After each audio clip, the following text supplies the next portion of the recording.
Tonight, the new calls for an investigation coming from Republicans over that now public group chat of Trump's war cabinet.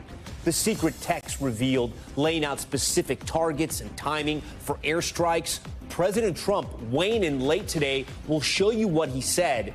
Was his top national security team texting classified info on a compromised thread as key cabinet leaders face another brutal round of questioning? The urgent search for 4 U.S. soldiers missing while training in Lithuania.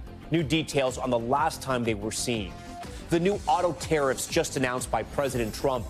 25% for cars not made in the U.S. What it means for buying your next ride. Wildfire evacuations in South Carolina. The growing emergency across the East as millions face the threat of dangerous fire-fueling winds. Taken away the moment 6 federal officers swarmed a Tufts University grad student and took her away in handcuffs. All caught on camera. Why Homeland Security says the visa holder was a threat. Also tonight, why a Democratic congresswoman may be censured for what she said about the governor of Texas. Why she claims she wasn't mocking him for his wheelchair. And new dino discovery, the giant claws just found. Why researchers think they came from a new species of dinosaur that looked like this. And imagine winning an $83 million lottery jackpot only to be denied it on a technicality. It's happening to one woman who joins us to make her case. Top story starts right now.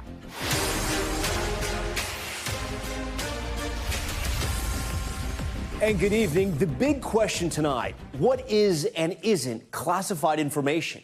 As those secret messages between top Trump administration officials are released by the journalists accidentally invited to the group chat. The Atlantic publishing several key exchanges today after Defense Secretary Pete Hegseth said, quote, nobody was texting war plans. But this message, the one that you're going to see right here up on the screen at some point, reads otherwise. He says, quote, strike drones on target when the first bombs will definitely drop. You can see it right there. Hegseth goes into further detail about the timing, types of weapons and military planes being used. Now, a Republican senator is breaking ranks, calling for an expedited investigation and saying this today. The information, as published recently, appears to me to be of such a sensitive nature that, based on my knowledge, I would have wanted it classified. And take a look at this. We're getting a clearer look at who was in that chat. Many recognizable names, if you look closely. 19 people in total, including the Atlantic editor-in-chief. Back on the Hill today, our nation's intelligence leaders, Tulsi Gabbard and CIA Director John Ratcliffe, locked in heated exchanges with lawmakers as they doubled down, arguing that information was not classified. But a number of lawmakers raising the questions on if our service members were put in harm's way. We'll have more on the reaction inside the Pentagon in a moment. But first, we start tonight with NBC Chief White House Correspondent Peter Alexander. Tonight's secret no more. The reporter who was mistakenly added to that group chat with top Trump national security officials releasing what he says are all of the messages exchanged. Among them, this from Defense Secretary Pete Hegseth, sent just 30 minutes before the U.S. struck Houthi targets in Yemen on March 15th, detailing exact times and the weapons to be used. Hegseth writing at 11:44 a.m. just confirmed with CENTCOM we are a go for mission launch, previewing that at 12:15 F-18s launch the first strike package. At 1:45 strike drones launch, 2:10 more F-18s launch, and writing that 5 minutes later is when the first bombs will definitely drop. Atlantic editor-in-chief Jeffrey Goldberg releasing them after he says multiple officials said no classified information was sent on the encrypted commercial app Signal. If the timing of a combat mission, an imminently launched combat mission, is not sensitive government information, I simply don't know what is. They know it's not war plans. There's no units, no locations, no routes, no flight paths, no sources, no methods, no classified information. You know who sees war plans? I see them every single day. Late tonight, President Trump was asked if the administration is downplaying the chat. I don't know about downplaying. The press upplays it. I think it's all a witch hunt. And about Hegseth's role? Hegseth is doing a great job. He had nothing to do with this. In a heated hearing, House Democrats grilled CIA Director John Ratcliffe and Director of National Intelligence Tulsi Gabbard, who were on the chat. It is outrageous and it is a leadership failure. The idea that this information, if it was presented to our committee, would not be classified, y'all know is a lie. But Republicans emphasize what was not included in that group chat. Were there any names in the signal chat? No. Any targets? No. Any locations? No. And this from Secretary of State Marco Rubio, who was also in the chat. Someone made a big mistake and added a journalist, and the White House is looking at it, but that none of the information on there at any point threatened the operation or the lives of our servicemen. The White House tonight stands by its assertion that nothing classified was shared. The DoD manual details classified information as significant military plans, saying that is secret, that's classified. So what is it about what Pete Hegseth wrote that makes you say this is not classified? Well, it's not just me saying that, Peter. It's the Secretary of Defense himself who is saying this as well. And again, this message, there was no classified information transmitted. There were no war plans discussed. You said it's not war plans. Would you characterize these as military plans, military operation plans? I would characterize this messaging thread as a policy discussion, a sensitive policy discussion, surely, amongst high-level cabinet officials and senior staff. Peter Alexander joins us tonight from the White House. Peter, we heard the Secretary of State there saying someone made a big mistake. The president talked about this today. What more did the president say about the text thread and who was added? The president, speaking to reporters there inside the Oval Office, was asked more specifically about Pete Hegseth's role in all of this, and he said that he was open to asking Hegseth to review the contents of that group chat and whether they should have been classified. The question is where this goes now, with a top Republican calling for an independent review. That is Senator Roger Wicker of Mississippi. He's the chair of the Armed Services Committee. That's the committee that has oversight over the Pentagon. He wants the Pentagon's Inspector General, Tom, to investigate, but it's not clear who would lead that investigation since President Trump fired that independent watchdog at the Pentagon when he returned to office. Tom. Okay, Peter Alexander leading us off tonight here. As Peter mentioned, a key dispute here is whether these texts were sharing classified information. You heard Peter there trying to get an answer from the press secretary. I want to bring in senior national security correspondent Courtney Kube, who's at the Pentagon. Courtney, look, this is your bread and butter, right? The Trump administration and the people in the text chain have reiterated that this was not classified info. But from your reporting at the Pentagon, would details like this about an airstrike be considered classified? Generally, yes. And here's the distinction here, Tom.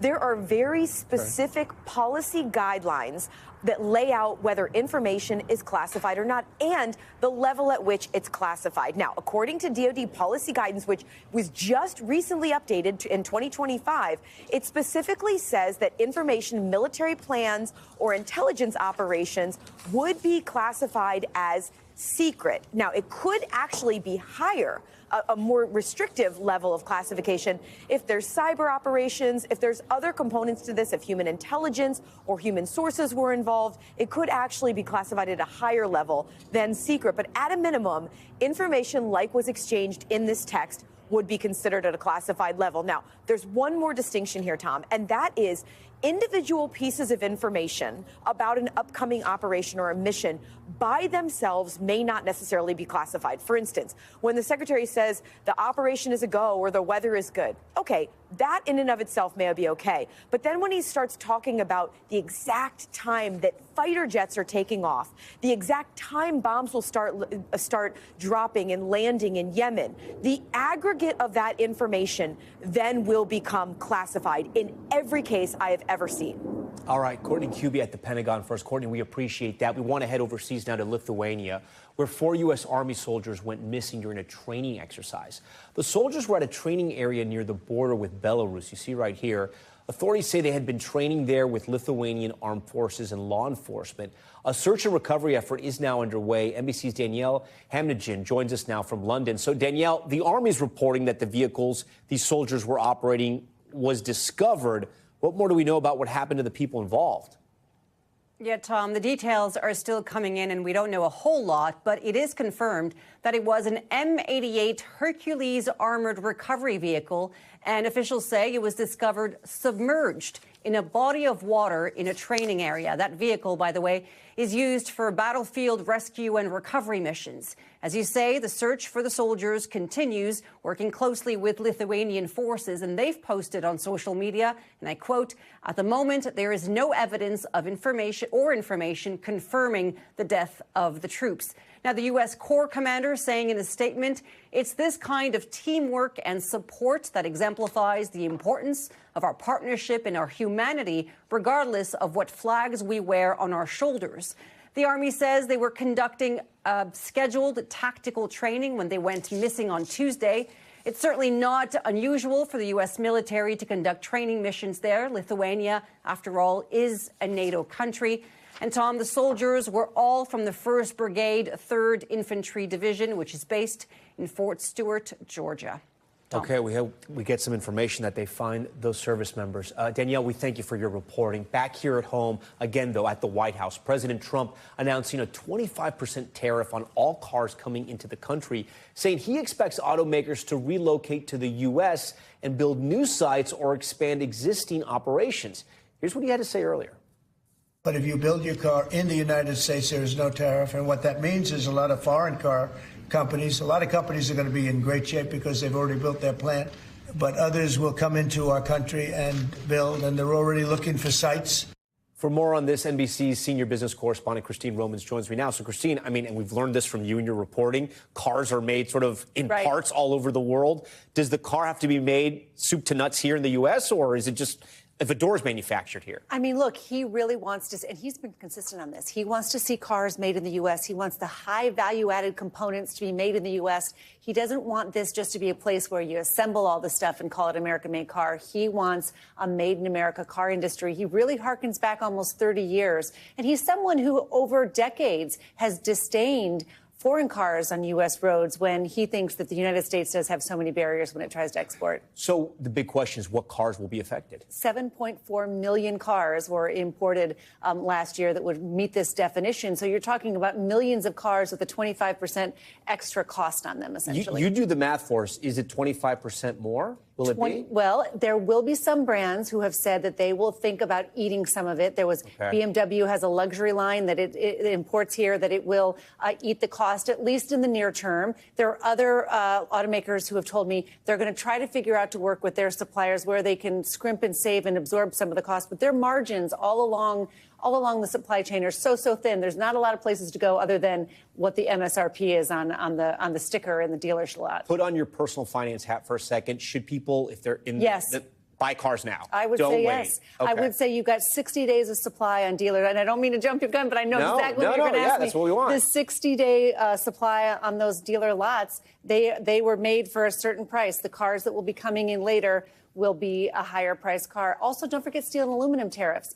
So American-made cars, even if they are an American-made car, they're being made with steel and aluminum. Half of a car is steel, 11% is aluminum. If any of that's imported, it'll take time to build up the production, which is what Donald Trump wants. In the meantime, there could be higher costs along the supply chain. Wow. Okay, Christine Romans, we thank you for all that. You're welcome. Appreciate it.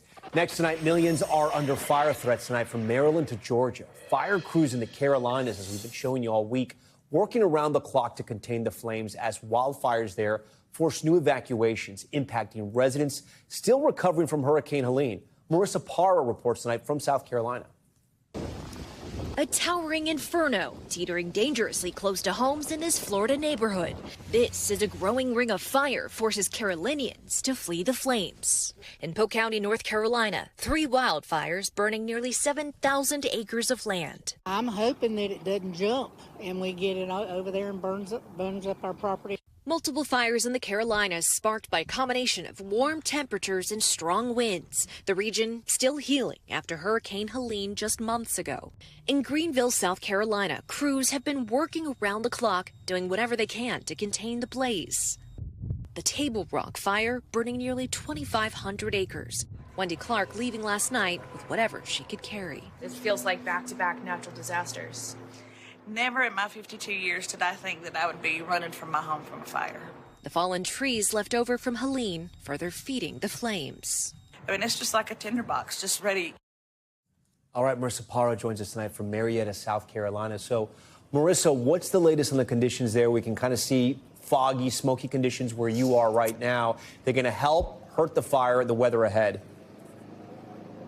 Hey, Tom, so I want to kind of set the scene for you. Over here to my right, what you can't see is this is the Incident Command Center, and this is essentially ground zero for establishing the efforts to fight the fires happening here in South Carolina. This one behind me, this is part of the Table Rock fire, and you can see it continues to burn. It is difficult to see through the smoke, through the camera lens, but I can tell you right now, even 20 minutes ago, we could see flames. And Tom, as one would expect, what they are hoping for is rain, for the wind to die down, and for more humidity to make it less favorable for fires. But unfortunately, I did just get an update within the last few seconds right before you and I started speaking with somebody with this Incident Command Center who said that unfortunately there is no immediate respite in sight. We are seeing those strong winds and we are not seeing rain, at least as soon as they would like, Tom.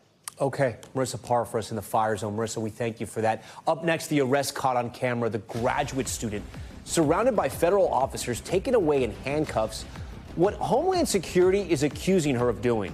Plus, the American couple locked up in Mexico, why their family says a dispute over a timeshare landed them there.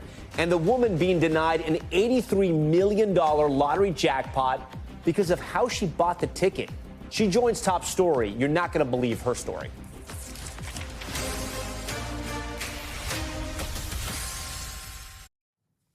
Okay, we are back now with the arrest of another international student expressing pro-Palestinian sentiments. A Turkish national enrolled in a PhD program at Tufts University, detained by DHS Tuesday night while walking down the street. She's now being held at an ICE facility in Louisiana, and immigration authorities say there are grounds for her visa to be terminated. NBC's Antonia Hilton has this one. This is the moment Tufts University graduate student Rumeysa Ozturk was arrested and taken into federal custody. Doorbell camera footage obtained by NBC News shows two plainclothes officers approaching the 30-year-old in Somerville outside of Boston. Ozturk at first appears to back away before more agents approach, one eventually taking her phone out of her hand. Officers then take her backpack off, handcuff her, and lead her across the street to a car. An onlooker heard questioning why the officers' faces are covered. Ozturk's lawyer says she was on her way to break Ramadan fast with friends on Tuesday night when she was detained without explanation. She says her client, a Turkish national, was in the U.S. working toward a PhD in child study and human development on a valid F-1 visa, which allows foreign nationals to pursue academics without the intention of immigration. In a statement, the Department of Homeland Security today, writing in part, DHS and ICE investigations found Ozturk engaged in activities in support of Hamas, a foreign terrorist organization that relishes the killing of Americans. Glorifying and supporting terrorists who kill Americans is grounds for visa issuance to be terminated. DHS did not reference specific incidents, but in March of last year, Ozturk co-authored an op-ed for Tufts student newspaper, condemning the university's dismissive nature and condescending tone when responding to calls for the school to acknowledge the Palestinian genocide and divest from companies with direct or indirect ties to Israel. Ozturk's attorney says no charges have been filed to her knowledge and that she's been unable to contact her client. ICE detention records updated today say that Ozturk is now in ICE custody in Basile, Louisiana. Tufts president says the school had no pre-knowledge of this incident and did not share any information with federal authorities prior to the event. Adding, from what we have been told subsequently, the student's visa status has been terminated, and we seek to confirm whether that information is true. The arrest comes on the heels of the high-profile detention of Columbia grad student activist and permanent resident Mahmoud Khalil in New York, spreading fear in the community. The fact that someone can just be disappeared into the abyss for voicing an idea is absolutely horrifying. Antonia Hilton joins us now in studio. So, Antonia, we're hearing that the attorney for that student has filed a habeas petition with the court. Walk our viewers through what that means. A habeas petition is basically a fancy term for a legal action where you're asking a court to determine, is this person's imprisonment or detention even legal in the first place? So that's what Ozturk's attorney is trying to find out here. But part of what's at issue right now is the fact that she is now in the state of Louisiana. This is after a judge specifically said the government should not bring her out of Massachusetts without notifying them. The open question is whether this happened, the transfer happened, before that order came down, a whole lot of open questions in this case, Tom. Yeah, and Louisiana is where that other student is being held as well, right. correct? Okay. Antonio, we thank you for that. Thank you. And over in Mexico tonight, a dream vacation turned nightmare. One couple from Michigan spending more than 3 weeks in prison, all over a timeshare dispute with a luxury resort chain. Our Maggie Vespa sat down with their daughter, who is now asking the U.S. government to step in. For years, Mexico is where Christy and Paula Kao vacationed with friends, celebrated birthdays, holidays. Lindsay Hull is Christy's daughter. They love being there. That's just where they like to travel. 3 weeks ago, the couple flew to Cancun, excited for another trip. But shortly after landing, Paul called Lindsay. He just said, we're being arrested for fraud. How do you process that? I said, fraud for what? Mexican authorities had issued a warrant for the couple's arrest over a years-old dispute with an all-inclusive luxury timeshare chain, Palace Elite Resorts. This photo shows Christy at the notorious Mexican prison where she and Paul have been ever since. She's sitting there on the phone crying to us that she's starving. She has nobody to talk to. She can't trust anybody. According to the criminal complaint, back in 2021, the Akaos bought an elite membership contract with Palace for exclusive benefits. But within months, Palace and the Akaos were at odds. In a post on Facebook, Christy wrote that Palace accused her of wrongfully posting photos to profit off the resort and canceled stays racked up through a referral program. The complaint says Paul then successfully disputed nearly $117,000 in American Express charges tied to their membership. The family's lawyer says Palace failed to provide the goods and services. They're sitting in a Mexican prison right now indefinitely over a contract dispute. For more than 2 years, the Akaos assumed the ordeal was over. Lindsay says they had no idea there was a warrant for their arrest when they flew to Cancun. This past weekend, the Akaos lawyers say Palace offered a settlement if the couple paid $250,000, signed an NDA about the ordeal, and publicly apologized, which the family turned down.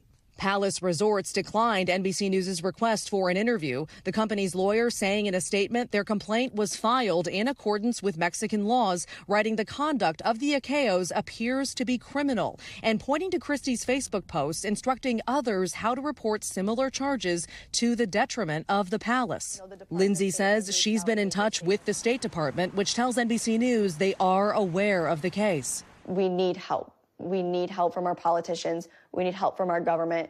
She says she's desperate to bring her parents home to their grandchildren. I was picturing that moment of them being able to come home and like taking our daughters there to see them and and just having our family there to hug them.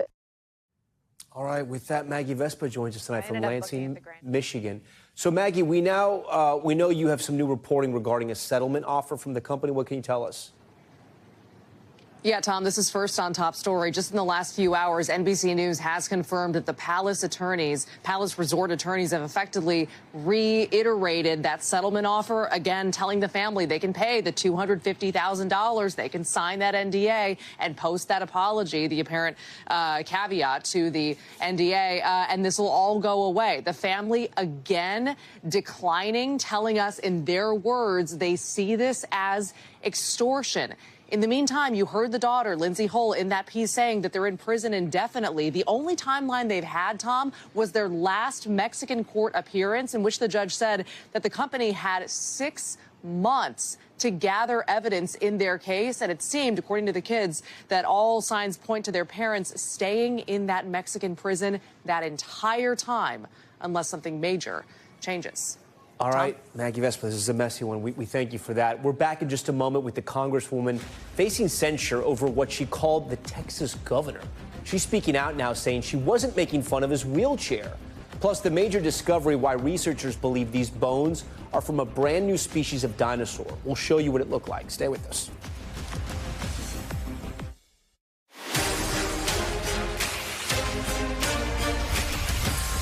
Back now with Top Stories news feed. An anti-vaccine activist and discredited researcher has reportedly been hired to head a federal study on immunizations and autism. According to two sources familiar with the matter, the CDC is expected to hand over vaccine safety data to HHS analyst David Geer. He has a history of spreading misinformation that vaccines do cause autism, which has been widely debunked. Some of his studies have also had to be retracted. Neither Geer nor HHS responded to our request for comment. Yolanda Saldivar, Selena Quintal's killer, will be up for parole for the very first time this weekend. Saldivar has been serving a life sentence since 1995 for shooting and killing the beloved pop star. According to online records, a petition for parole is under review. A spokesperson for the Texas Board of Pardons and Parolees says the case is expected to be voted on within the coming week, but there's no exact date set. March 31st marks 30 years since Selena's murder. And a somber ceremony in Baltimore today, 1 year after the Francis Scott Key Bridge collapsed.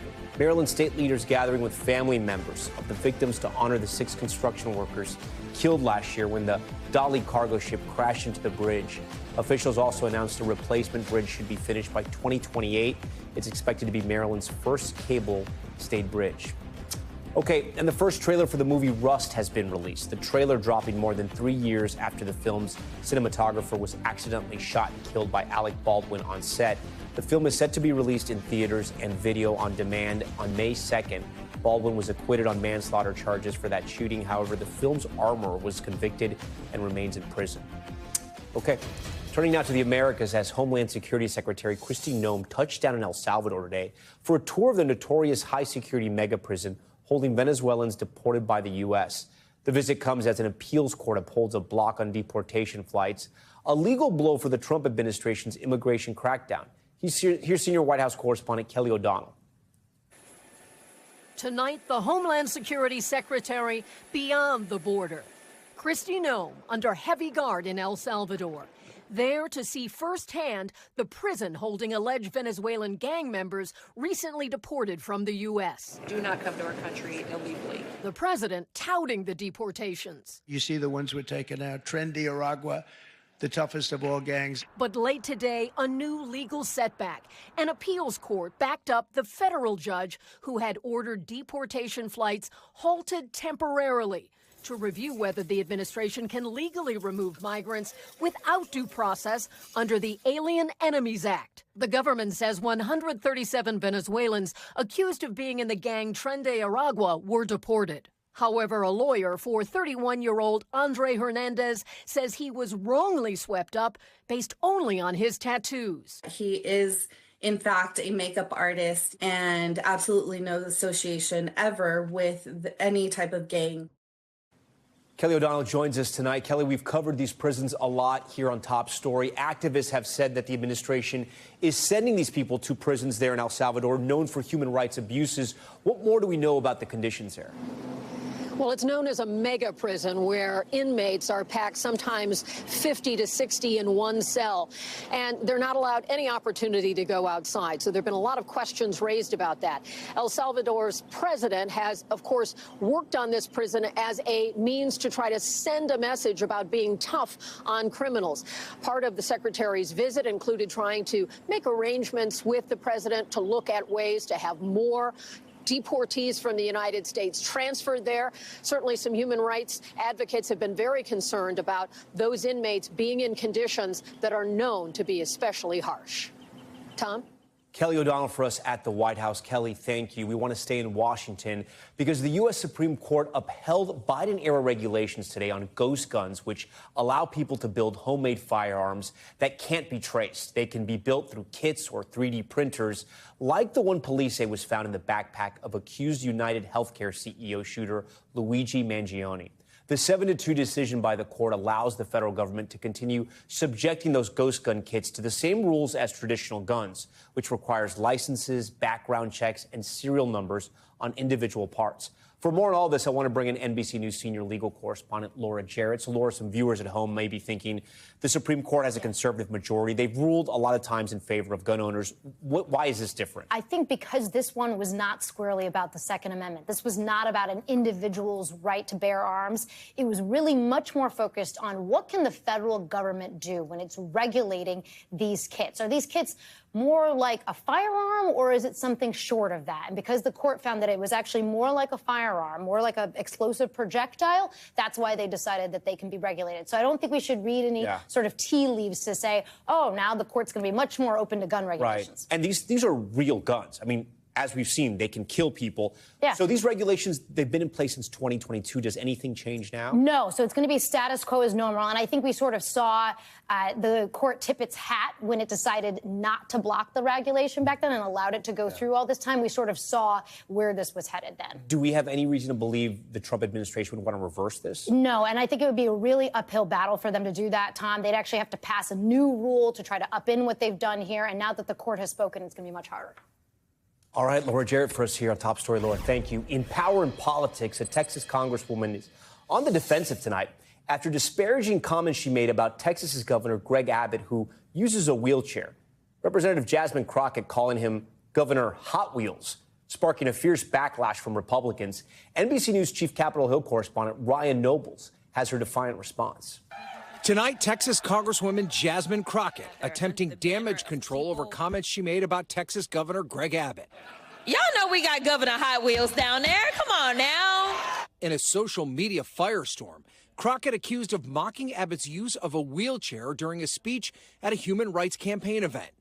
House Speaker Mike Johnson blasting that remark as, quote, shameful and outrageous. Is another day and another disaster by the Democrats. The Texas governor, who was paralyzed more than 40 years ago when a tree fell on him during a run, responding on Fox News last night. The reality is they have no vision, no policy. They have nothing to sell but hate. President Trump also weighing in on a conservative online talk show. She's a lowlife, and she's a very low IQ person and a lowlife. In a lengthy post on X, Crockett now saying she wasn't thinking about the governor's disability, but rather, quote, the planes, trains, and automobiles he used to transfer migrants into communities led by black mayors. In her statement, Crockett also calling out what she believes is hypocrisy from those who support President Trump, despite his use of disparaging nicknames. And this moment. Okay, you got to see this guy. Oh, I don't know what I said. I don't remember. When he mocked a reporter with a disability while on the campaign trail back in 2015. But the criticism for Crockett, not just from Republicans.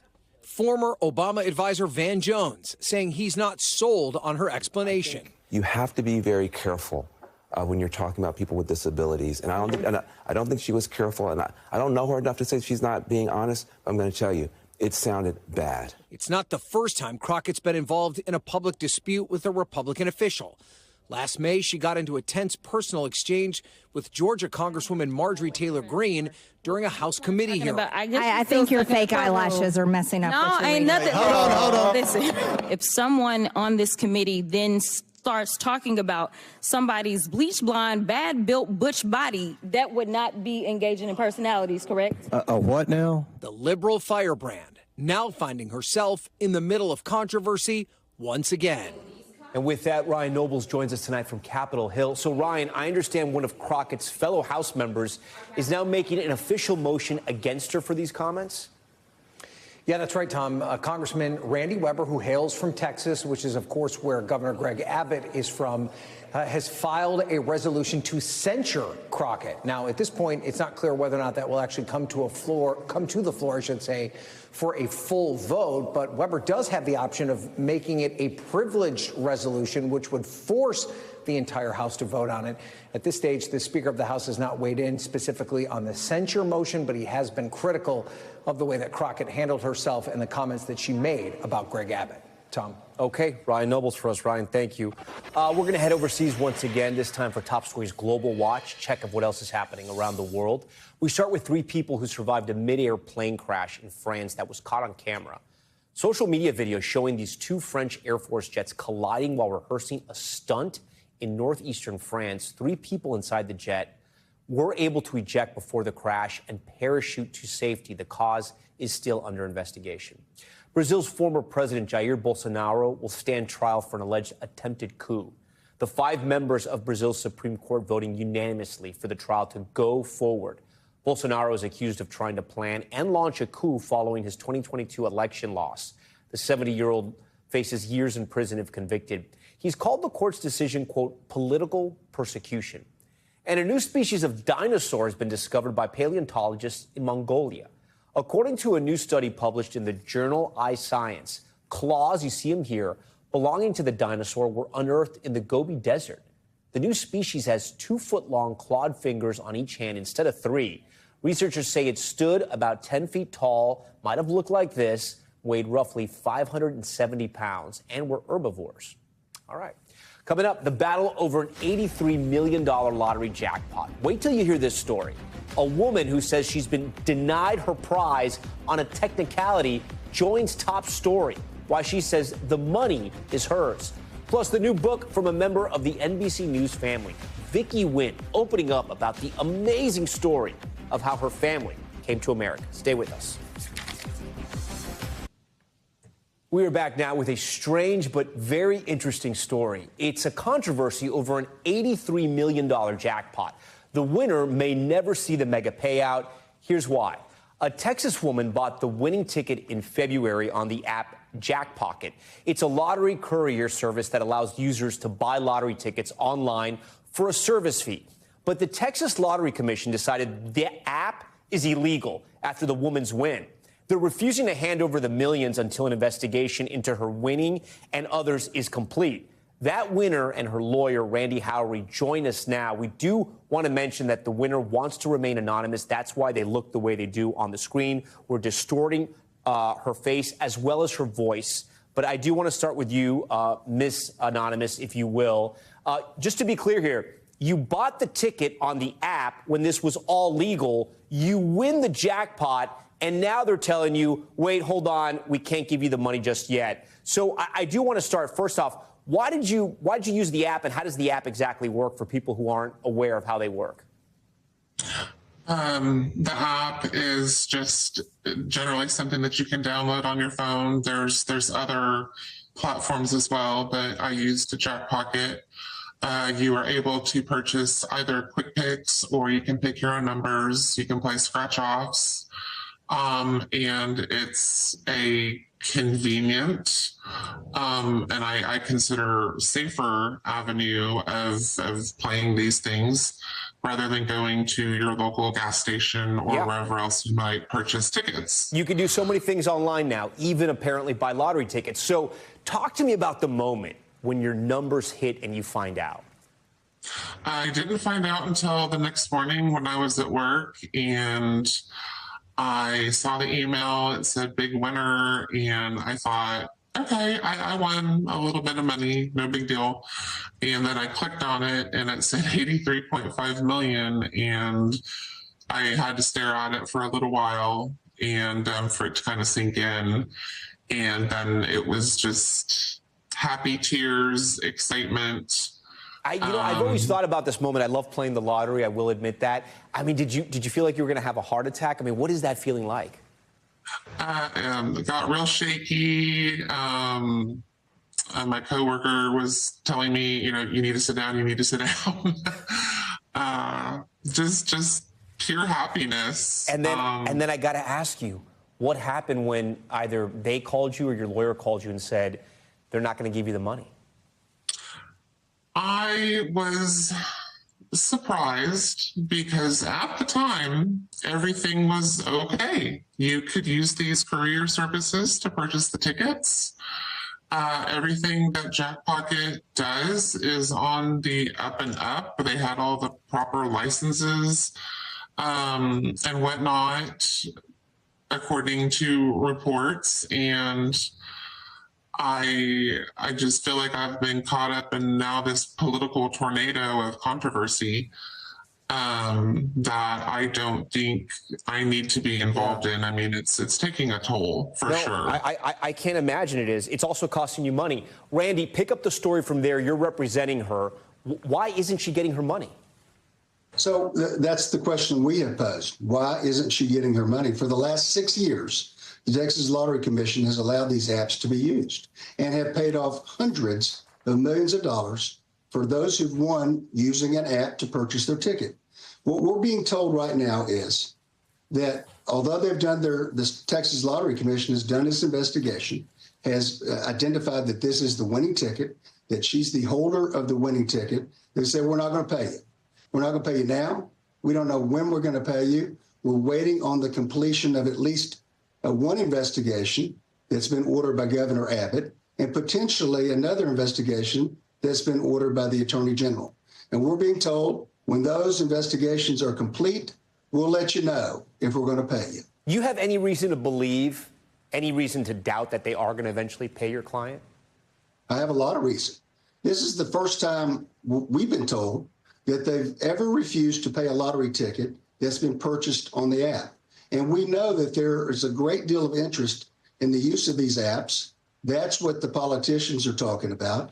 And so I'm very concerned for my client. She may not see this money. I do have to ask you, we've done the story about what's happening with the Texas lottery, about these apps. Also, that entity, whether it be a person or a business or a group of people that bought 25 million lottery tickets and ended up winning the big jackpot. Is there any reason to believe that your client did anything nefarious?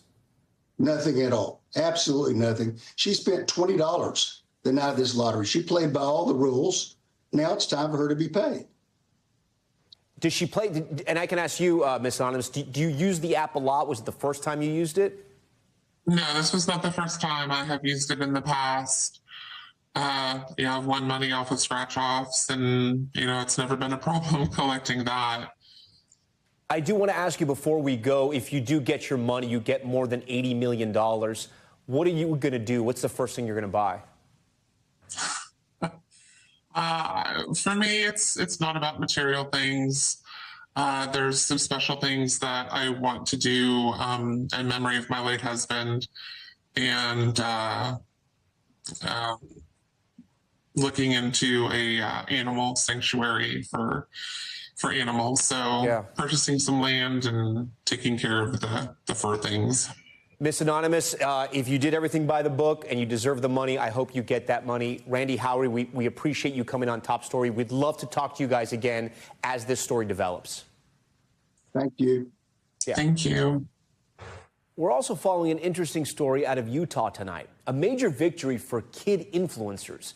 A new law now requires some children to get a cut of the profits that their parents make by posting videos of them online. The change coming in the wake of the conviction of the mom behind the 8 Passengers YouTube channel on abuse charges and growing calls to protect kids being put online. NBC's David Noriega has this one. In Utah, a far-reaching measure to protect the children of online influencers is now the law of the land. Some days parenting requires uncomfortable conversations. After a disturbing child abuse case against momfluencer Ruby Franke shocked the nation. Franke's ex-husband testifying in support of the law. Putting my children into public social media was wrong, and I regret it every day. The new law requires parents who make more than $150,000 annually by putting their children online to set aside 15% in a trust for their kids. And it gives people the ability to scrub the internet of content that featured them when they were minors. Franke, a Utah mother of 6, gained notoriety for the family's YouTube channel called 8 Passengers. She was sentenced to 4 to 30 years in prison last year after pleading guilty to 4 counts of child abuse.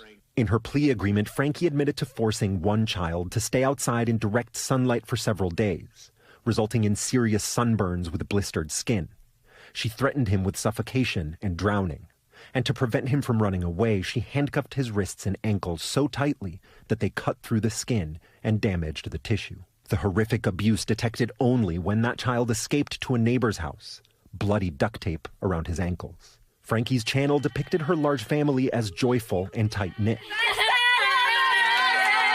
But outtakes featured in a new Hulu documentary If I hear one more word, get out! Tell a different story. Fake being happy. Ruby's eldest daughter calling it an industry that exploits kids. It is a full-time job with employees, business credit cards, managers, and marketing strategies. The difference between family vlogging and a normal business, however, is that all the children are employees. In the multi-billion-dollar influencer industry, children can be especially lucrative, with some kids' accounts earning tens of millions of dollars from streaming. The new Utah law building on similar decades-old California laws protecting Hollywood's child actors, recently expanded to include influencers. Minnesota and Illinois also adopting protections, with similar bills proposed in 5 more states since 2024. Momentum building nationwide to protect kids whose lives are broadcast online during their most vulnerable years. By some estimates, the influencer economy as a whole is worth $250 billion. And these state-level laws are all that kids in that industry have by way of protections. There is no equivalent at the federal level. So this is an industry that remains, by and large, unregulated. Tom? All right, coming up, fleeing to freedom. NBC's own Vicky Nguyen out with a new book about her parents escaping Vietnam with a baby in tow. That baby, now a news anchor and correspondent.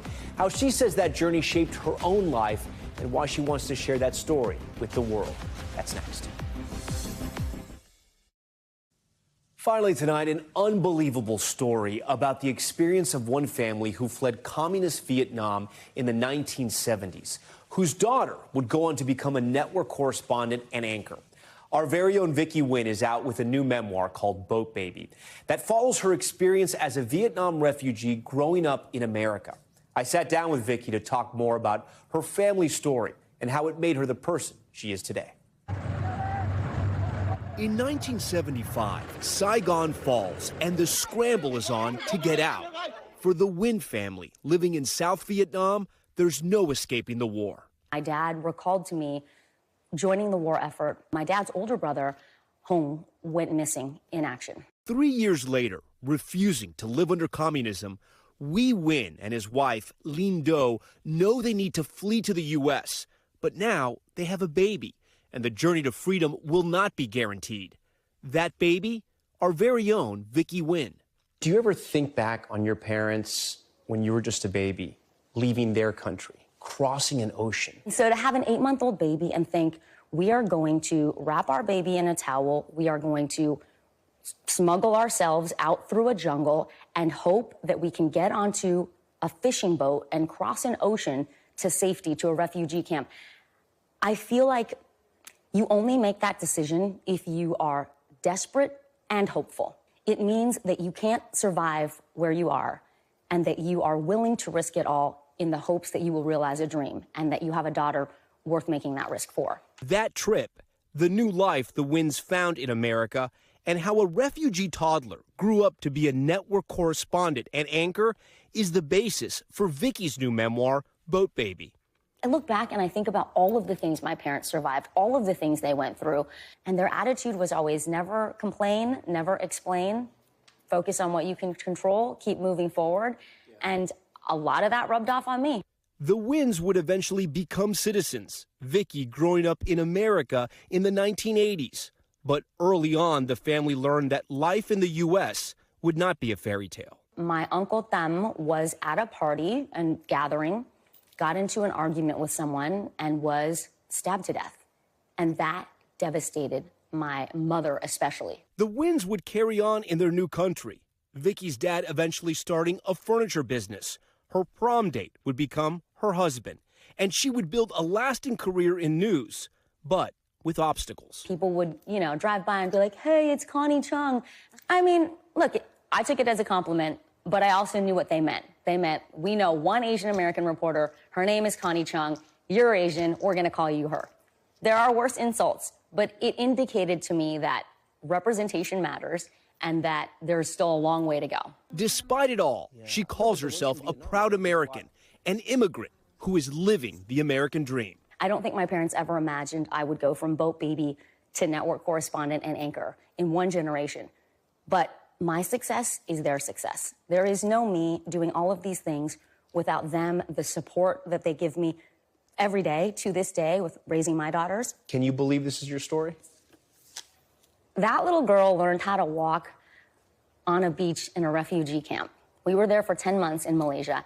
And to sit across from you and talk about this book with a little picture of me as a baby who survived a 2-day, 2-night journey across an ocean and eventually landed here, I can't even say it's a dream come true. This is a dream that was too big for my family to have, for me to have, and yet it's coming true every single day. And you can pre-order Boat Baby now before it hits shelves on April 1st. We want to thank Vicky for sharing her story, and we thank you for watching Top Story tonight. I'm Tom Llamas in New York. Stay right there. More news on the way. Thanks for watching. Stay updated about breaking news and top stories on the NBC News app or follow us on social media.